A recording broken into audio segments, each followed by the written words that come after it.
Hello and welcome to the Weekend Edition. I'm your host, Dr. Kingori Mazid. Thank you for joining us for yet another classic episode of this show. Our reporter Kenyanjui is also on standby with a special investigative report that you should not miss for anything. We also have two special guests that I trust you will love.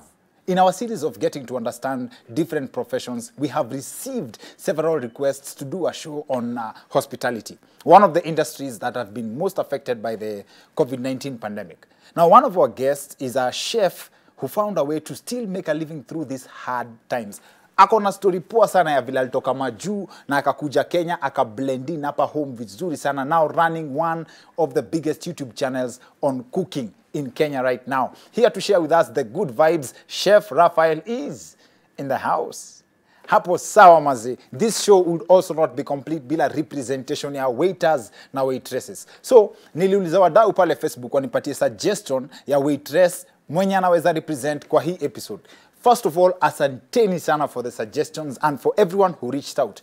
Now, one of the comments that caught my attention was from a lady by the name Maggie Mwajuma. Alisema, juu yeye anajua hawezi chaguliwa kwa TV, anateki opportunity to ask watu waache kutoroka na bill bana. Ni mbaya sana ikifika end month msee ana mpaka salary na anaweza nyang'anywa simu mpaka inachukuliwa kama collateral. I think hata hii comment alipost na simu ya best yake. This goes to show how much watu upitia kwa hiyo job mazi. Now I tried to get Maggie on the show but nilipata contact yake late kidogo, but I spoke to her.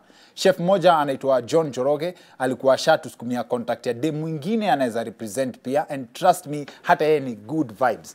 That said, show tunayo. To represent the waiters and waitresses, Elizabeth Mora is in the house. We'll be talking to them in a bit, but first, have you heard that MKU comrades recently went on strike? Well, a university going on strike is not news. That's like kuskiati Diamond is single. The news is what they allegedly went on strike about. At the exams were difficult. Situation. Mtihani si mtihani. Hizi ni nini? Masomo ni gani? Rada imekuwa chafu. So, comrades wa MKU wamekataa kufanya exams juu hawataki kupata F. So this means that they are ready for life out there. My interpretation, because by design, life does not give an F. Now, we got hold of the difficult questions they were talking about, and we understand where the comrades are coming from. Hata wewe mtu akikuuliza, is orange a fruit ama akala, utajibuaje? How about, sijui the chicken and the egg, which came first? Alafu swali kama, ati between the Jubilee government and Ben Gedai, who should we blame for the 8 p.m. curfew?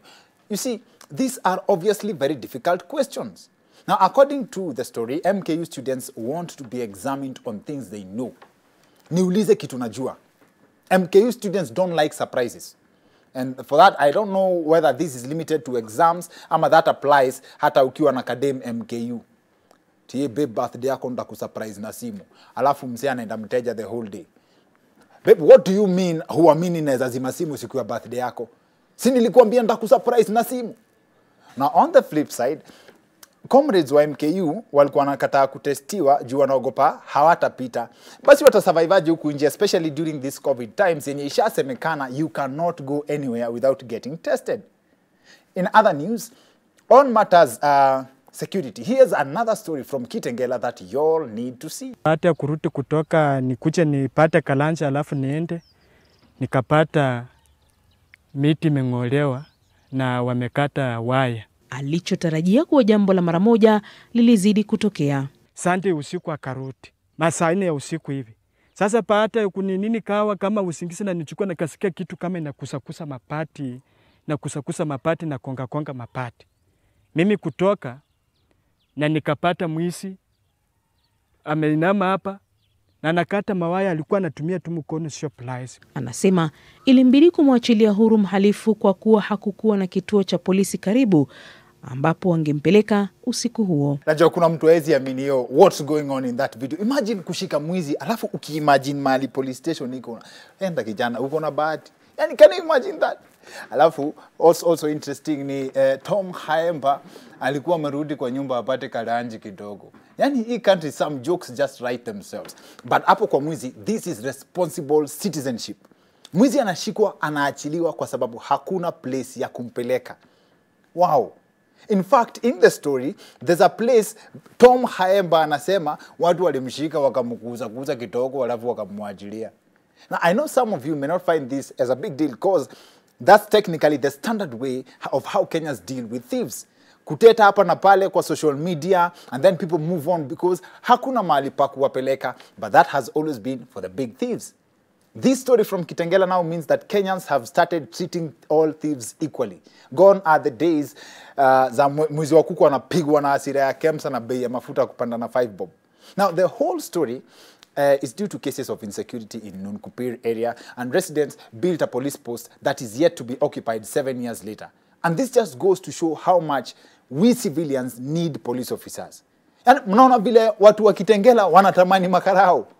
Vuka upande wa pili wa studio in the same country. This video settles that riddle from primary school between a traffic police officer and a driver who stops the vehicle. Show me a better impression ya vile BBI inasukumwa. Now this says a lot about the relationship between citizen and the police. Sorry, citizens. Now we had police officers on the show, Agnes Mogera na Kwaches, and we asked them this question. New tuonaji, what does that even mean? Job yetu ni kuwalinda. So vile unajua kuna vile passive si waona. Okay. Si waona tu vile new tuona. Sijui kama unanielewa. Mbona nyinyi mkimbiangi mkituona? Well, that question seems to be as tricky as a question in an exam at MKU. Now, our reporter Kenyanjui has compiled the following report on the relationship between Kenyans and the police and some of the things police officers have witnessed in the line of duty. Guesswork has since identified one branch of who they are. When the Kenya police talk of they can run, but they can't hide, that is Kenyan drunkards. E.g., this Arsenal fan who did not even put any effort into hiding. How do we even know he is an Arsenal fan? Guesswork, plus he is at a Chelsea on the table.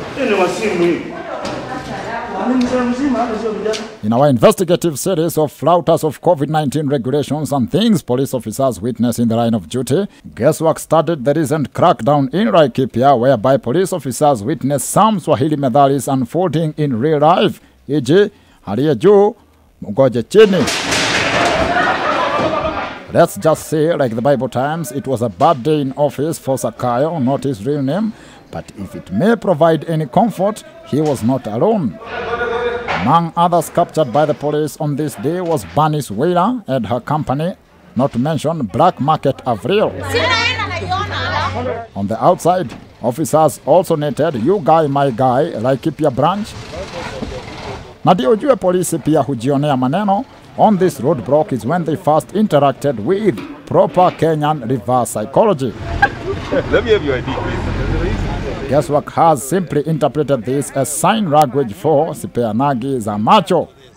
Generally, the exercise aimed for the procurement of a quorum of individuals siphoning alcoholic beverages ama ukipeta juice ya wenye dhambi as per holier than thou standards past recommended time. Different people were harvested in the activity for different reasons. In fact, kuna jamaa alishikwa juu ya kuigiza dim box past curfew time, and to make matters worse, he was caught chewing. Barely a week after this happened, it was raining drunkards in another location suspected to be Githurai. Once again, police officers are said to be the reason these individuals were dropping like it's hot or coming down like the economy. In the same week, we cross over to Nakuru where haters criticized police officers heavily for reaping where they did not sow.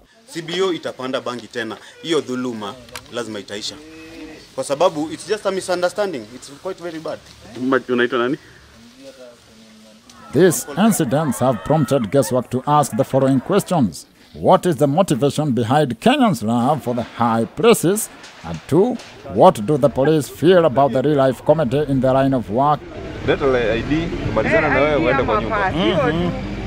You can't do this. And last but not least, in the fight against the COVID pandemic, is anyone taking note of the irony of arresting people for breaking the curfew rules, and then the arresting authority breaks the social distancing rule in the process.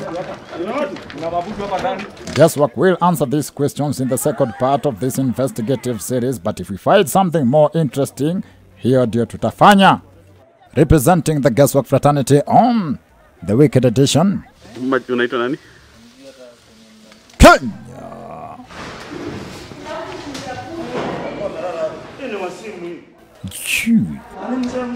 Big up yourself, Kenyan Jui. Mazilao, leo tumesema show ni special dedication to the hospitality industry. On the other side of this short commercial break, tuko na Chef Raphael na Elizabeth Mora, a waitress. See you guys in a bit.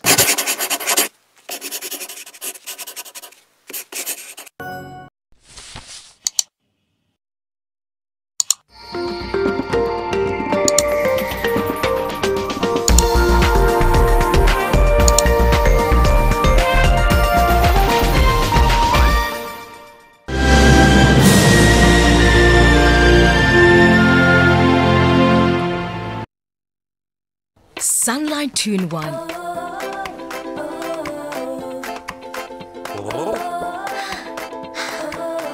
It gives you a sensational clean.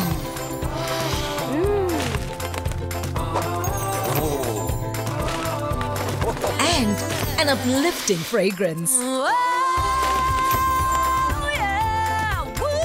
Sunlight 2-in-1 for a sensational clean and an uplifting fragrance. Wow, thank you for your time.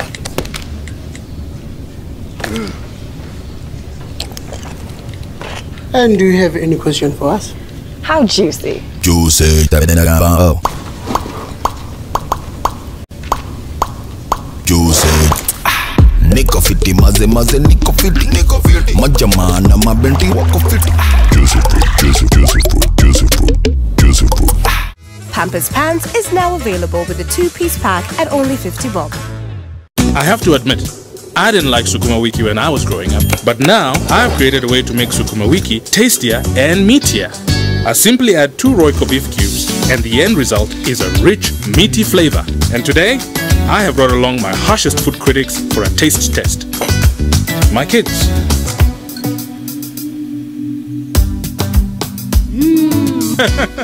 More, please! Royco beef cubes. Add 2 small cubes for a big, meaty taste.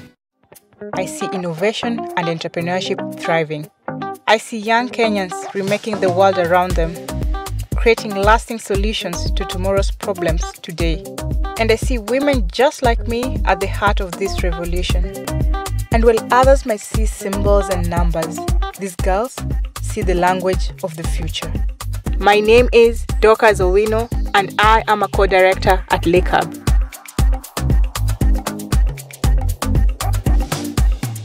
Introducing Nestle Ceregrow Growing Up Cereal. Each bowl of Nestle Ceregrow contains the goodness of cereals and nutrition your child needs to blossom. That's one less thing to worry about. Nestle Ceregrow. It's all good, Mom.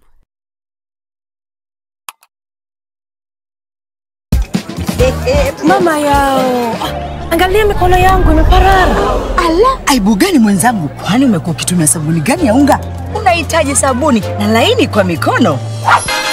Unaona Ariel mpya inayeyuka haraka na ni laini kwa mikono yako, huku ikiondoa madoa sugu. Na mikono yangu ni laini na safi. Parenting is all about learning when to be tough and when to be gentle. Tough, gentle. But when it comes to fever, you need to be both. Panadol Baby and Infant starts to work on fever in 15 minutes and is gentle on the tummy. Tough call. Panadol Baby and Infant. Tough on fever, gentle on your child. The Kenya Film Commission presents the Kalasha International Film and TV Market Virtual Edition. Learn and expand your skills during the workshops and conferences with renowned local and international filmmakers and practitioners. Witness filmmakers battle it out for funding in the virtual pitching competition. Catch everything live on the 5th to the 7th of May from 9 a.m. to 4 p.m. Sponsored by Safaricom.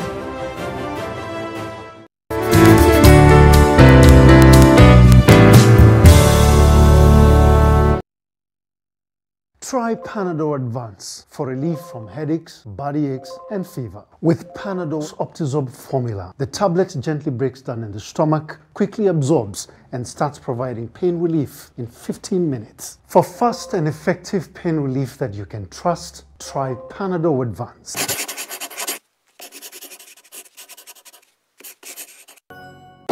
Welcome back to the Wicked Edition. I'm Dr. Kingori. Asanteni sana for joining us. Show leo ni special dedication kwa watu wa hospitality industry. Very many requests tufanye hii show and finally it's here. Our guest for this episode ni moja ni chef na moja ni waitress. And I trust tumechagua vizuri sana watu wenye wanaweza represent. Ndani ya studio tuko na Chef Raphael. You're welcome, sir. Thank you. Na Elizabeth Mora. Karibu sana. Asante. Thank you guys for making time for us.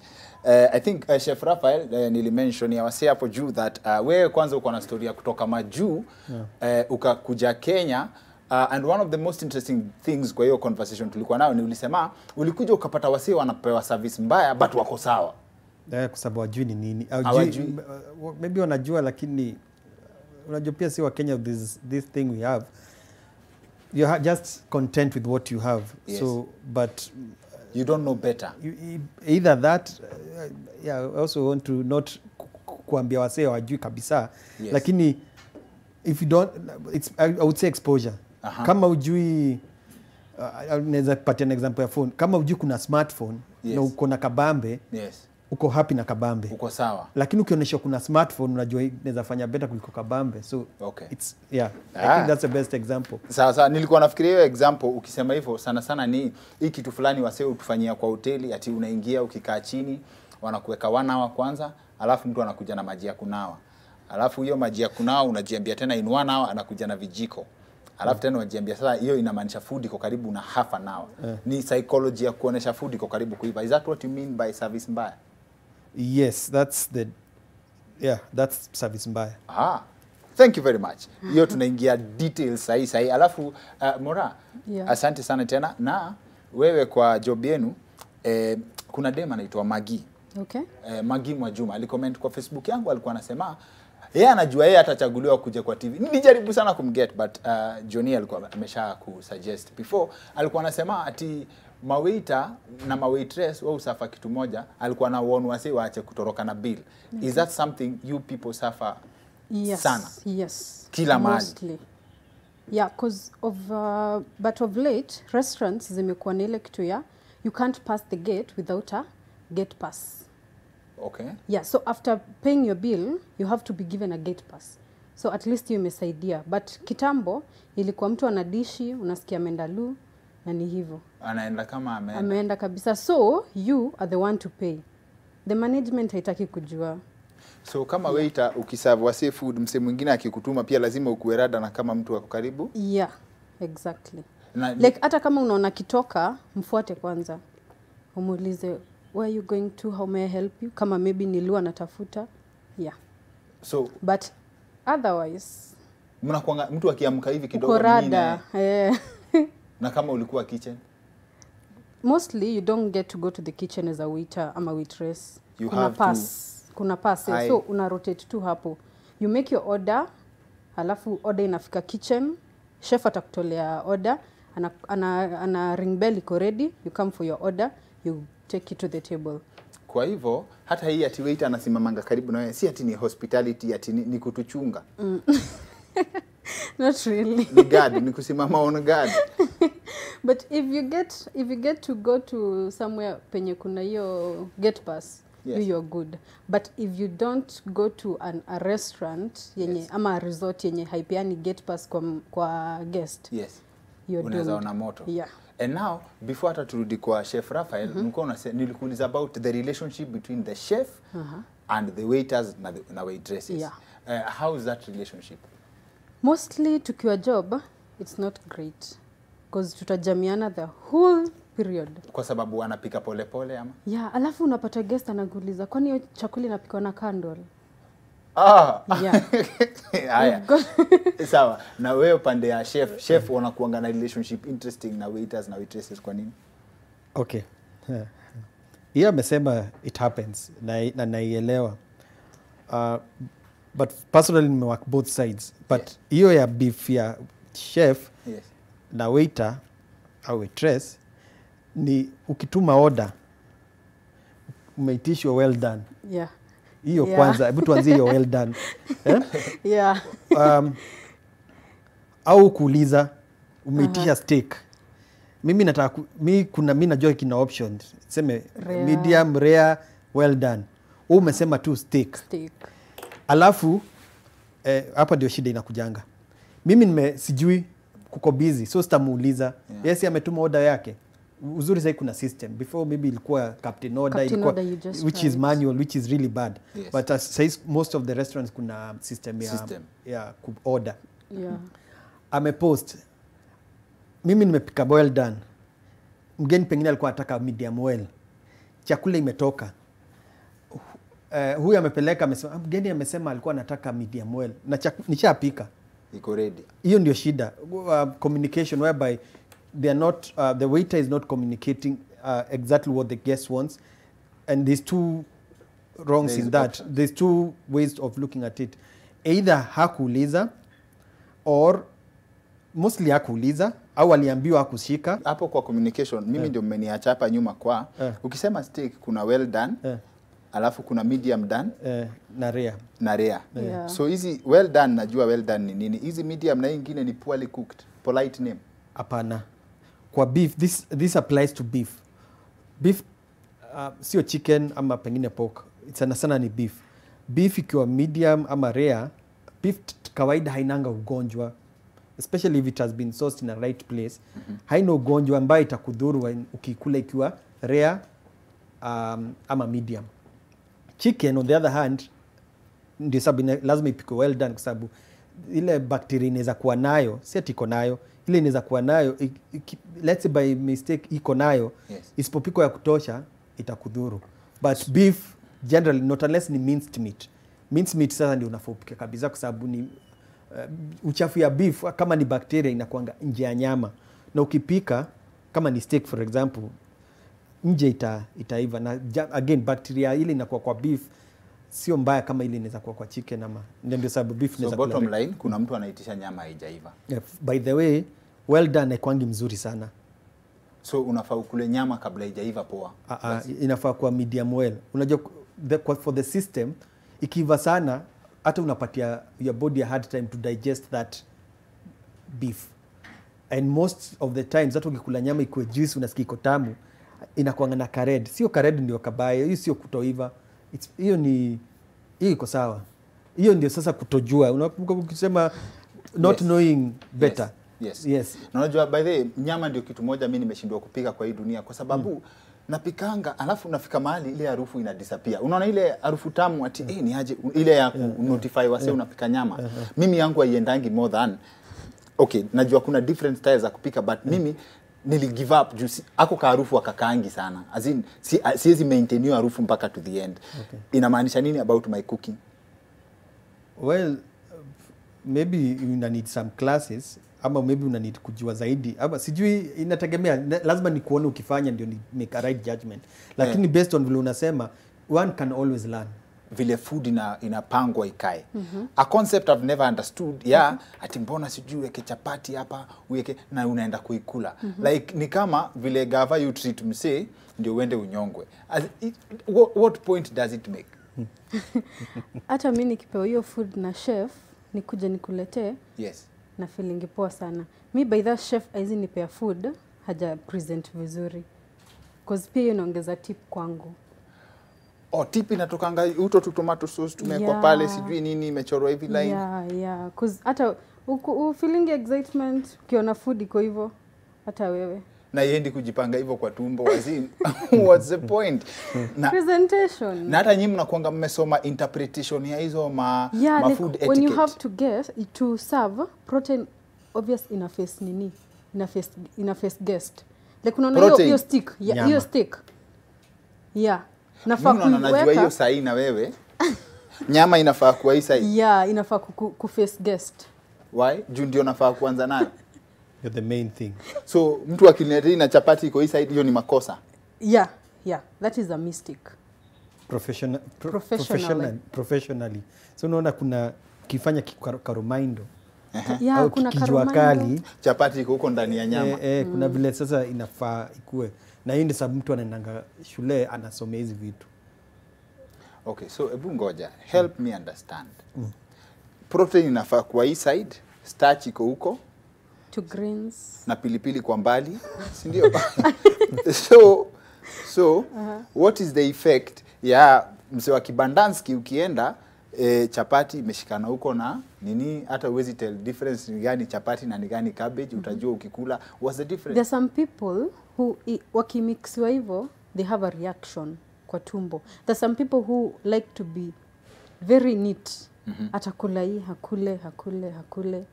Na kuna ule wa kibandaski yeye atateremsha tu yote. Kuna hadi choma, hii inaitangwa choma. Yes. Hii ya nini? Supu ya maharagwe na chapati. Hiyo. Yes.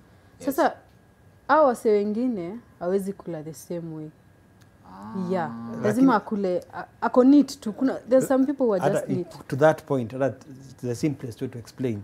Ni sababu hii place moja hiyo ilikuwa na madoido na nini, unalipia more, huyu ingine unalipia 50 bob so. Exactly. Unalipa more juu sababu chapati imeseparatiwa na nyama. Hapana, kwa sababu kuna some thought has been put to it. Creativity. Hata wewe ukifanya hii show, hautakuja tu umevaa tu hivi. Tips juu kuanga a very controversial area. Kama majuu, na I believe maybe you can back this up, kuna watu uko wamekanga percentages. Like tip ni 10% of the bill, right? Kenya tip inakuanga ni vile unajisikia, hata mtu anaweza kuwekea coins. Yeah. Mgeni anaweza kuachia coins. Vile naweza sema juu ya tips ni hivi. America, hiyo ndio inakuanga 10% minimum. Yes. It's a tipping culture. Culture basically ni kitu wanajua inakuwa. It's within them. Tipping Kenyans, it's not within us. Hiyo sio kitu tume grow up knowing that it has to be there. In fact, in the US, they are paid less than a minimum wage, as in less than nini, ndio it's made up on the tip. Tip ndio inacountiwa kama nini. Unalipo let's say sijui wao ulipo per hour, so a small amount wakijua target tip. So Kenya iko hivyo. So I wouldn't say like here we should look at tips. Na mtu afai kusikia vibaya sije mtip. Okay. Because our system is not based on tips. Our system is based on unalipwa mshahara. Kwa restaurant, kwa restaurant guest akiingia white. Mzungu. Yeah. Yes. Oh yes, Christmas. Thank you, Lord. I forgot to mention this when you're the only chef ni mai meet hajanona. What's your favorite food? Ama unakula zote na unapiga tizi. Favorite food inadepend na mood yangu ya hiyo time. So sinanga ati one favorite food. Lakini when come to think of it, swali mimi jiuliza pia hata mimi mwenyewe. Ile mimi usema ni chapo na ndengu. Mimi naipenda kwa sababu kuna vile unajua something to be favorite is also based on Lord. Inakurudisha nyumba wapi. Mimi inakumbukanga ile chapo na ndengu tulikuwa nakula Sunday home. So kuna hiyo combination. Of all the things unaweza kula kwa hii dunia, unaweza chagua chapo na ndengu. Kwanza saa zile imekatakata alafu imekorogwa alafu nakula. Most of the chefs wako hivyo by the way. For real? Watapika all those nice things but mpate tu chakula yenye anakula. Tunaulizanga why. Na ndio alikuwa ananirifaa kama mse wa Karomaindo. Na wewe what's your favorite food? Shawarma. Yeah. Shawarma. Na unaweza pata waitress ajui kupika? Yeah. We don't even go to the kitchen. So ni kupatiwa tu food unapeleka. Yeah. Na wewe kwa nyumba kati ya wewe na wife yako nani upika? Si wote. Kuna wakati napika saa zile na kuna na mara mingine especially kwanza hii time working from home unajua nikifunza na kupika either nafanya show au una practice na sapa. Unaweza either okay, sio ku practice pasi. Mara nyingine mimi hufanya sema Facebook live. So naonesha na kupika. Yes. Live. Sio food tumetengeneza ndio tutakula home. Okay. niko sure wife, kwa nyumba yako wife yako sio the best cook. Yuko poa. Yuko poa. Wewe ni PR unapiga. That's it for the weekend edition. See you next week. My name is Dr. Kingori.